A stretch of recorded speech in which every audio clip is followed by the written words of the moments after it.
Welcome to Celebrating Everyday People.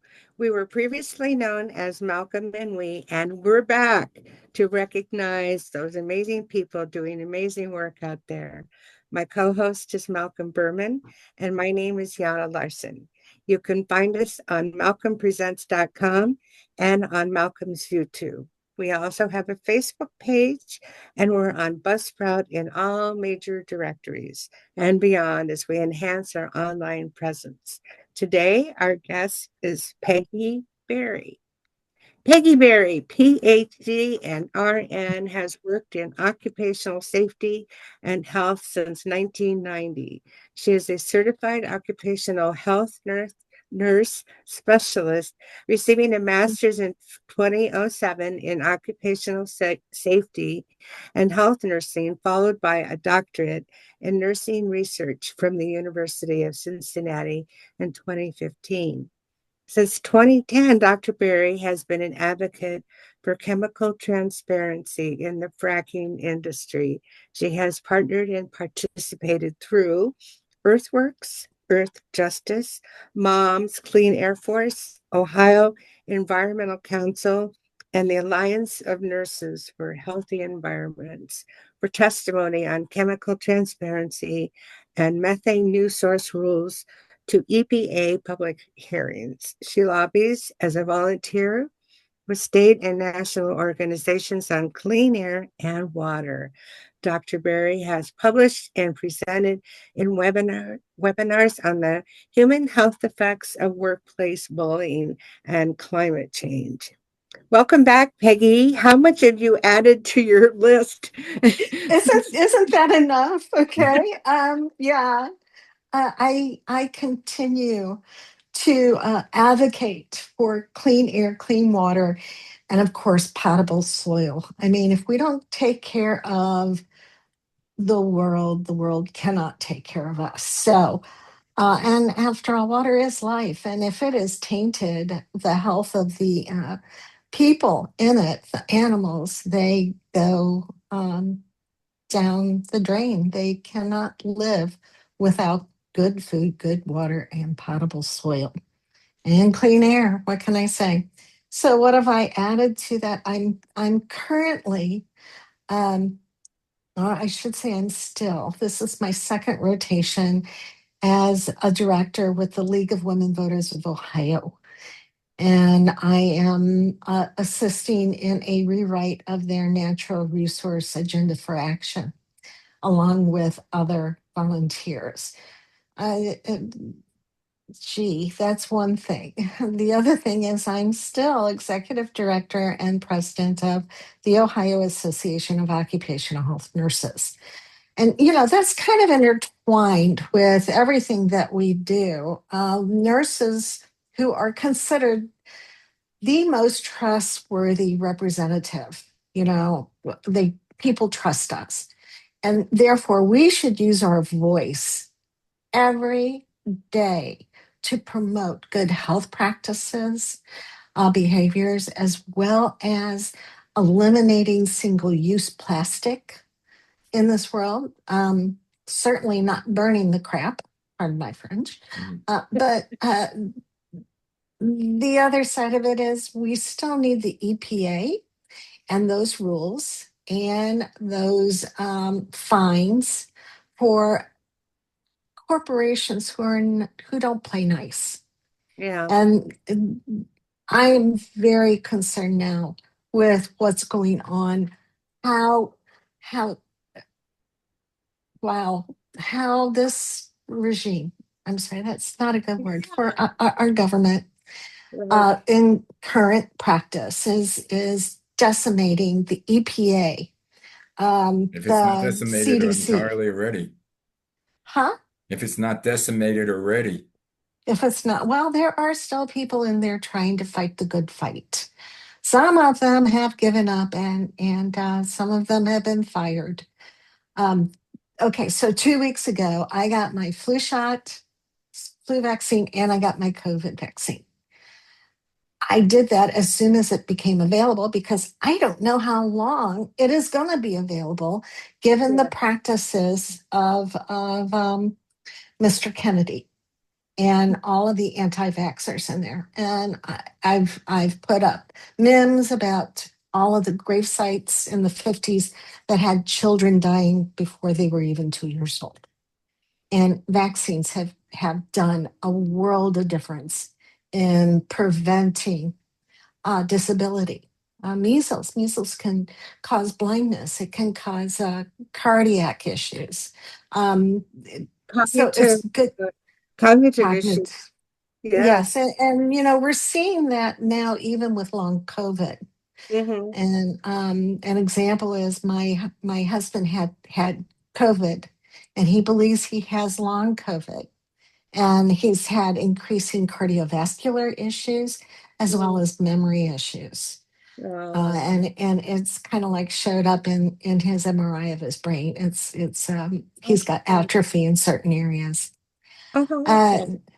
but the other thing is, what is it called? The EPA is looking at um, reneging. I guess that's a good way of putting it. Or rolling back fence line scientists who are measuring, the air and the water and the nurdles that are in the water. And we're finding that it is kind of like adversarial um, environment as we work to create a healthy, clean environment. So now we've got the government totally against us, as before it was just the corporations that were just pushing it. But we already know the government had a hand in getting these pipelines in and increasing manufacturing of plastics and, hey, exporting more products. And now, So it's a what do you do? lot. What do you do on a typical day? I mean, you have such a great menu to deal with. Mhm. Your All right, typical well, day?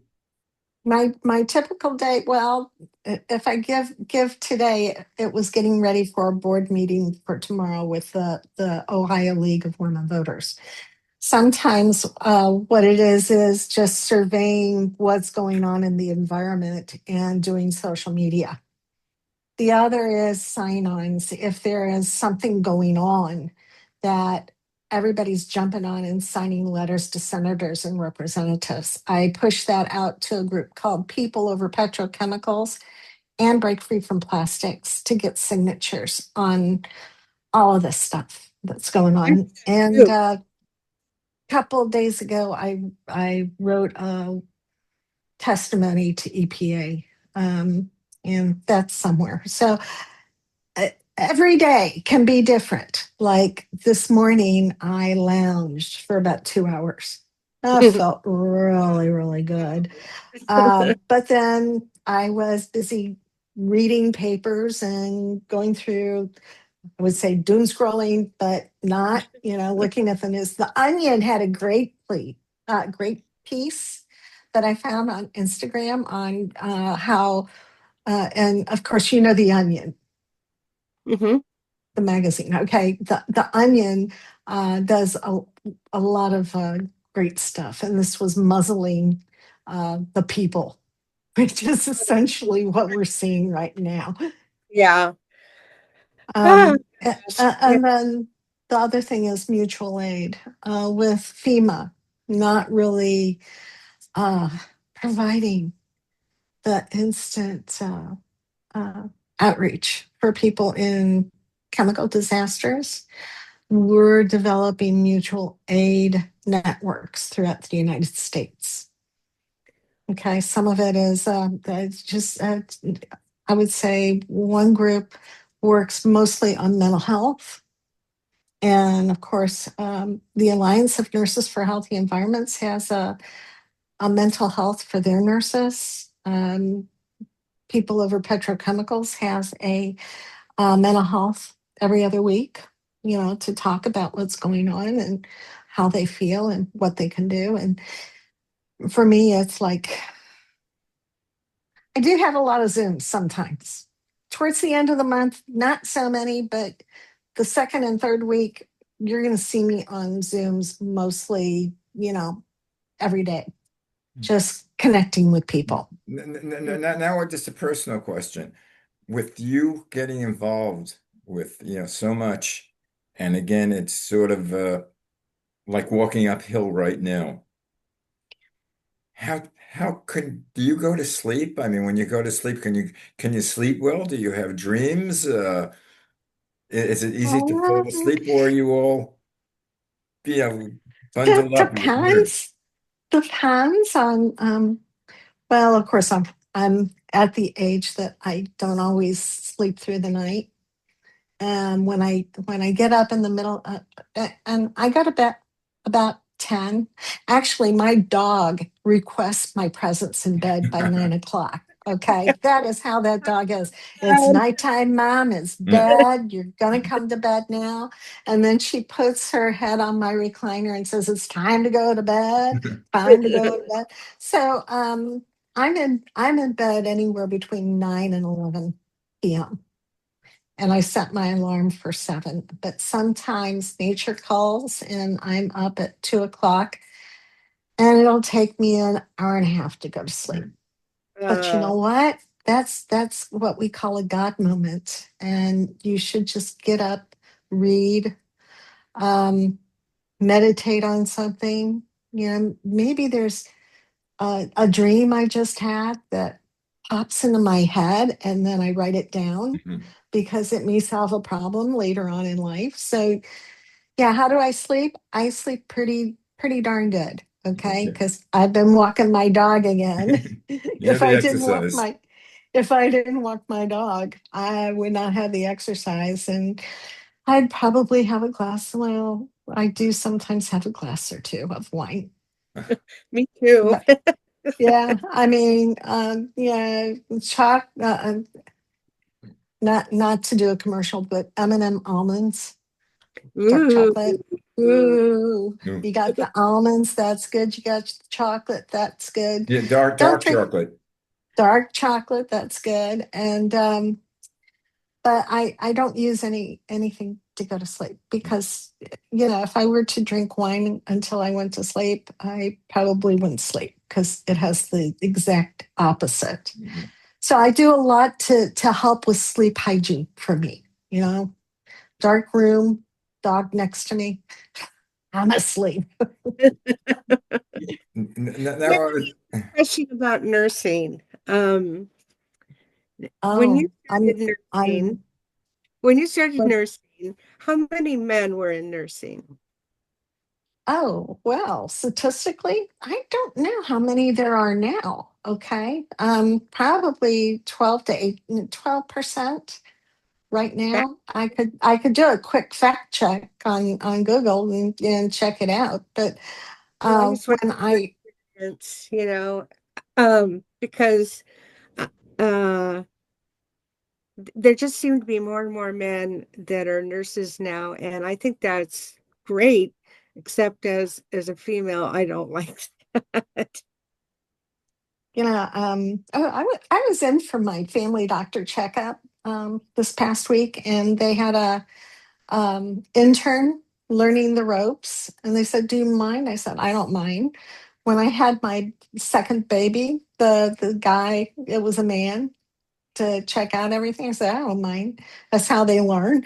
Um, but there's a reason men will gravitate into healthcare, and that's because they care. Same way with police, they start out caring, you know, and we all can get burnt out, which is important not to do.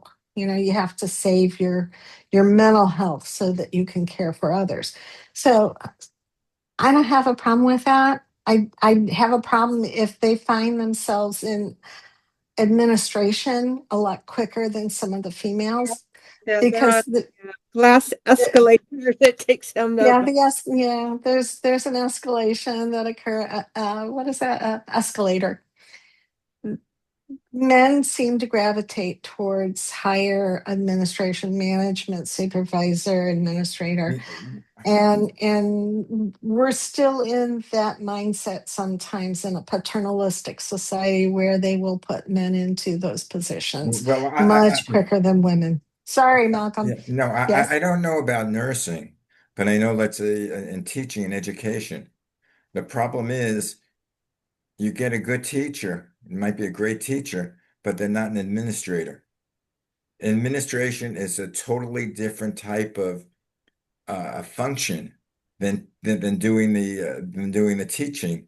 I assume that would be the same way in with the hospitals, that you could be a great doctor, but does that make a great administrator? It seems like it's a whole different It practice, is. You whole different really need an specialty. MBA. You need an MBA in that kind of position. Um, I I always say, I was a manager for 13 years in health and safety. I guess that's a background that I should say. I worked for a large truck and air freight company for 13 years, and I was a manager. And I always said, I'm a manager because I'd rather deal with the administration, but I could still dress a wound if I needed to because, nursing is like a bicycle. You never quite, you know, You never forget lose. it. Yeah, you always get back up on the bicycle and you're able to ride it again. So, Except I can't but pull this off. I tried to ride on the here in Northeast Ohio, we have the towpath that goes along the canals, which were important part of history. And I used to do it all the time, and now I can't get on and get started. And then I'm like all over the place, and then I feel like I'm either going to run, fall off in the ditch, or I'm going to hit a But bicyclist coming the other way. So it get was a no good. tricycle. Get a I tricycle. well, doing. wait till you get to be my age. It's a matter of balance. Well, that's what It my The is. balance is completely off. Now, I'll tell you, I was concerned about my balance. So I went to balance class for a couple times. And for you viewers out there, I'm 71 years old or 71 years young. I mean, if some I go in the middle of a state park and I dress up like a countess, I'm still 71 years young and I right. will continue to be that. But there are things like Malcolm noticed balance. And there are physical therapists that actually specialize in geriatric balance, and there are exercises that you can do. Yeah. Now, I went because I was concerned about my balance and I was flying colors. And I went to a different physical therapist because I thought I was having back issues. And it turned out to be a gluteus minimus tendon tear. Mm. And that is a diagnosis that is so hard to find Well, that's a mouthful because also. it can and it can mask and you think it's SI problems. You think it's an ovary, Or sciatic nerve. messing up. Yeah, your SI, maybe it's your SI, maybe it's your back. What's going on? You do an MRI for your back, it doesn't show anything. You do a bone scan, it doesn't show anything. But you have to have a specialized MRI just pointed right at that gluteus minimus or your butt, guys. All Yeah, right, but your butt. that is It- the gluteus maximus is yeah, you got your gluteus minimus, your gluteus medium, and maximus. So mine was in the smaller set of the muscle, and it's all one muscle, but it's yeah. divided up. Now, And how did and you tear that, or what? huh? How did you I'm tear that, whatever it was that happened to it? How did I tear it? Okay, well, Is um, this But something we can discuss? it actually can be a degenerative Uh, issue. But I was in the south of France going up a gangplank to get back to a plane to come back to the U.S. And I fell up the gangplank, and ooh, it was a partial fall. I actually partially tore my bicep muscle, which healed on its own. I did have a rotator cuff tear about 6 millimeters, but when I talk medicine, And I'm going, I have full range of motion. If I have full range of motion, you ain't cutting on me. Right. And I bruised my knee and I thought I aggravated my back with that fall. So I can pinpoint when it Right. happened. And it took friggin' 2 years to get a diagnosis and surgery. In the Anyway, guys, meantime, I was in a lot of pain and angry. I'm sorry. we're going to have to continue that story next time because the Oh, buzzer yes. just rang. The gluteus Oh, minimum. really? Okay. And we'll Isn't get back that to your fun? gluteus minimus. But I Okay. hope you're I know feeling other Much isms. better. right. Much That's better. fantastic. There was this one thing there, that Robert Redford just passed away at 90, at 89. And there was something that I saw on YouTube the other day, and he was talking about, getting older. And the thing is, he always not regrets, but bemoans the fact that he can't do certain things that he used to be able to do. And he has to be able to accept that he can't do it because he's getting older. That's right. It, And there it's are some things that I know I'm going to be hesitant about doing, like getting back on a Yeah. bicycle. I'm thinking about getting one of those three wheelers Uh, oh, just for the fun of it. just a quickie. Well, number one, I've been doing the stationary bike, which is great. I've got a recumbent bike that I Yeah, but use. there's also something called the Stairmaster, which you Yeah, go I've up and seen. down like you're walking up a stairs, which I break up into a sweat doing that. oh yeah. Really? Okay.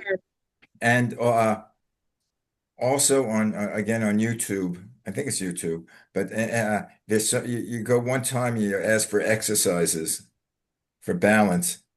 And I'm constantly getting different things for my balance. What to do, standing on one foot, waving my arms up and down. So if you want, you can go into YouTube because I think traditional doctors, the problem is they treat they don't treat what's causing it. They treat the pain, and they just give you pills and they give you Not all doctors. Yeah, most not all of doctors. them, Malcolm. Not all of them. But yeah, you Okay. have the one that's covered with me with Kaiser. Most of them are like that. Okay. Mm. Like I said, okay, are there any foods I could take? Are there any vitamins I could take? They said, I don't know that. I mean, most of them Hmm. say, well, they're the traditional things, but there's no doctor that you really can go to that that treats the cause. I I bet know I'm getting older. Dr. Peggy could help you. I'll have to call upon you. Anyway, thank you Certainly, very much. you can call me and I can talk to you about what's going on Okay. and maybe give you some pinpoint symptoms. But I'll tell you, I'm going to write an article on this type of injury I just had Oh, and the surgeries and stuff, and I'm going to put it in the AARP. Yeah. Okay. Yeah. So in a we're typical. definitely going to have you back on because there's so many things that we haven't covered that I'm interested in. But It's all again, fine. our time is up, and thank you. And And so, you're going to lead us what out. find out where all your information, and I'll make sure that I have that when we do our social media so people know how to get a hold of you. And then for our listening audience or watching audience, remember to like, share, and follow us. And you can leave us a message at malcolmpresents.com if you have questions or comments. So goodbye from Malcolm and me on celebrating everyday people. And thank you, Peggy. You're welcome, Anna. Bye. Bye.